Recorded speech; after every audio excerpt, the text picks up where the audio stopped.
If You Were Me and Lived in Ancient China by Carole P. Roman, illustrated by Mateja Arkova.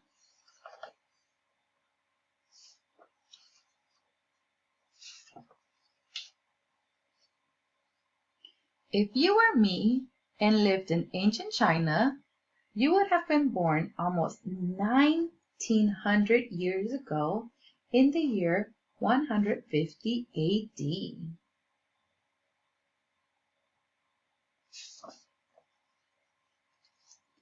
This is what a city in China looks like now.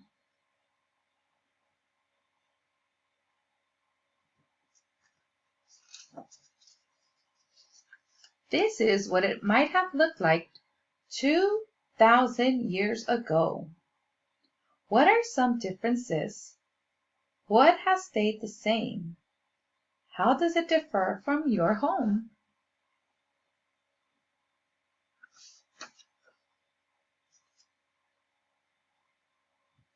You would have been born during the Han Dynasty that ruled from 206 BC until 220 AD.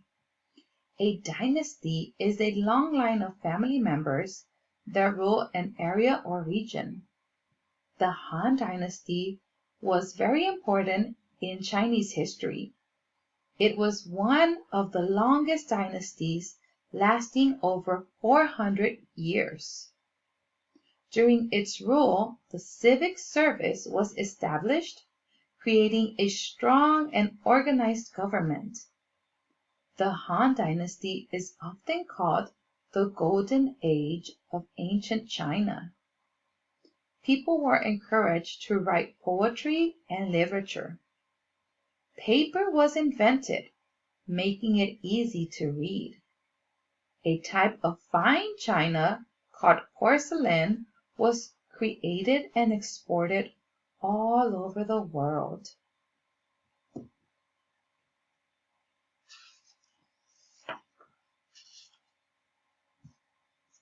If you were a boy, your parents might have chosen the name Pande, which meant seeking a little brother, or Yang, which was the word for ocean. If you were a girl, your name might have been May, which meant plum, or Lin for jade. Mostly, you didn't call each other by name. Your sister called you older brother, and you called them first sister or second sister. You might have lived in the capital city, Guangzhou, located in central China. It was founded by the first Han Emperor Liu Bang in 202 BC. Liu Bang was important because he was the first Chinese emperor who was a commoner. He was a politician and a strategist who led an uprising against the Qin dynasty.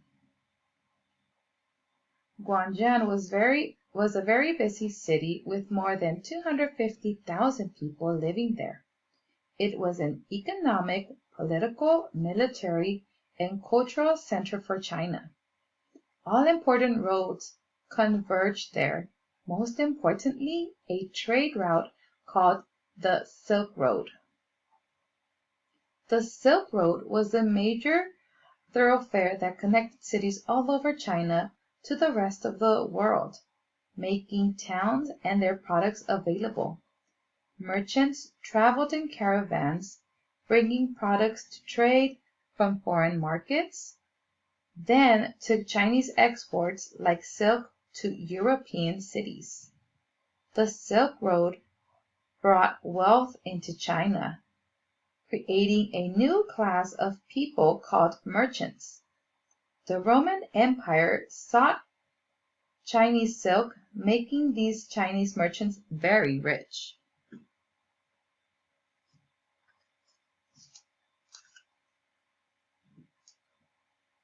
Your city was laid out with main streets and lots of little alleyways.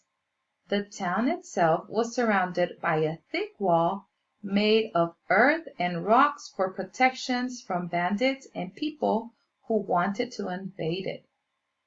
At night, gates were locked to keep the people safe. People weren't allowed to leave or enter the town after dark. Your father was a doctor in the court of the emperor, or you lived in a very fine house with servants. You knew that the poor people lived in crowded tenements. It was dangerous to walk in the streets, and you were not allowed out without a guard for protection. You understood you were very much better off than the poor farmers who lived in the countryside. Poverty-stricken farmers could not afford to own the land they farmed, and even though they had ample food, they lived a very hard life. They had to give a portion of their crops to pay taxes to the emperors. They also had to give up 1 month of the year to help the government, either by working on the canals or city walls, do street repairs, or in the military. At least they were protected if they were attacked by enemies.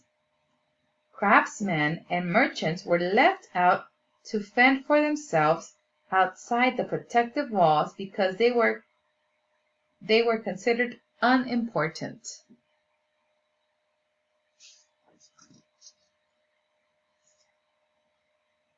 Homes all over ancient China had a lot in common. Houses were always laid out similarly. Most houses had pounded earth floors and timber frames with walls made of wood, earth, or brick. The design of an ancient Chinese building was almost the same whether it was the home of a poor family, a wealthy family, a temple, or a palace. Differences came in size of the house and in the quality of the interior design and decorations. Your home was built like everyone else's in your city. Most ancient Chinese houses were arranged around a rectangular courtyard. The rich built 3 connected wings. The 4th side of the courtyard was usually a solid gate.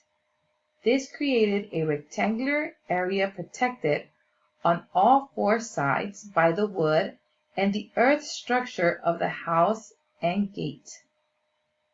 Poor people could not afford big houses. Instead, they built smaller houses around an open space, creating a communal courtyard, always facing south. Your home was rather large, and your grandparents made their home there too.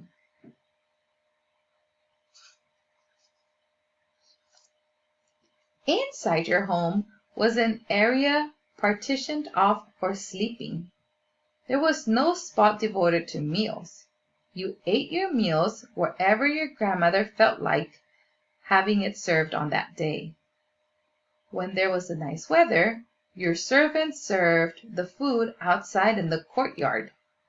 On rainy days, the servants pulled out lightweight screens to create walls inside your home. The most important part of your home was the space set aside to honor the ancestors of your family who used to live in this house. This was called a shrine. It was in the center of the house and it took up the entire wall. You brought food and presents, and both you and your grandmother placed it on the shrine. After making this offering, you all ate the delicious food and shared the presents.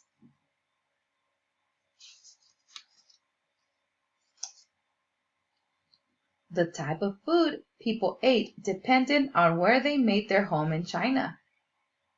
Different regions had a vast variety of resources available. In the northern China, most people ate grain called millet which they grounded into a flour and used for porridge. In South China, rice was the grain of choice. Farmers kept goats, pigs, and chickens. People who lived near rivers ate a lot of seafood. Wealthy people ate more meat than the poor peasants. Every meal was a great feast in the royal palace, with no less than 30 dishes being served. The emperor ate twice a day and always alone. He enjoyed delicacies made with tender calf meat, bear paws, soup of dog meat, mountain pheasants, leopards, and a wide mix of fresh, seasoned vegetables. The emperor had special hothouses that grew his vegetables in every season, and he enjoyed summer fruits in the middle of the winter. Very often they sweetened the food with honey. His wine was flavored with orchids.